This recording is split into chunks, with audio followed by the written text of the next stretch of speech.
ലെനി എന്നോട് ചോദിച്ചു നീ എല്ലാ ദിവസവും ഇവിടെ വരാറുണ്ടോ? എങ്ങനെയാ ചോദിച്ചേ?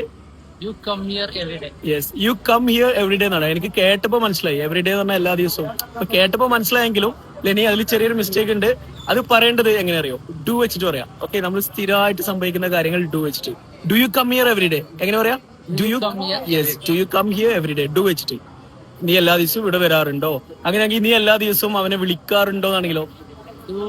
Do you call. Yes, do you call him every day. Do you call him every day. അങ്ങനെയാണെങ്കിൽ നീ എല്ലാ ദിവസവും അവനെ കാണാറുണ്ടോ എന്നാണെങ്കിലോ? Yes, do you see him every day. അത്രേ ഉള്ളൂ. അങ്ങനെയാണെങ്കിൽ നീ ചിക്കൻ കഴിക്കാറുണ്ടോ? അതിനും അങ്ങനെ തന്നെ ഒരു ഹാബിറ്റ് ആണ് അല്ലെ. നീ ചിക്കൻ കഴിക്കാറുണ്ടോ? ഈറ്റിംഗ് അല്ല, eat. Do you eat chicken? Okay. അതേപോലെ നീ ജിമ്മിൽ പോവാറുണ്ടോ?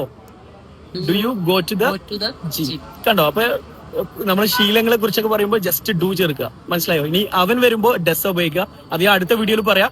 അപ്പൊ ഞാൻ പറഞ്ഞു ലെനി ഇംഗ്ലീഷ് പഠിച്ചു തുടങ്ങുന്ന ആളാണ്. അപ്പൊ നിങ്ങളും ഇംഗ്ലീഷ് പഠിച്ചു തുടങ്ങുന്ന ആളാണെങ്കിൽ ഇതുപോലെ ഒരു കുട്ടിയെ പഠിപ്പിക്കുന്ന പോലെ ഒരുപാട് കാര്യങ്ങൾ ഞങ്ങൾ നിങ്ങളെ ഓൺലൈനായിട്ട് പഠിപ്പിക്കാം. നല്ല റിസൾട്ട് ആണ്. വളരെ ചെറിയ ഫീ ആണ്. പുതിയ ബാച്ച് ഉടനെ സ്റ്റാർട്ട് ചെയ്യുന്നുണ്ട്. ബയോയിൽ വാട്സ്ആപ്പ് ലിങ്ക് ഉണ്ട്. Thank you.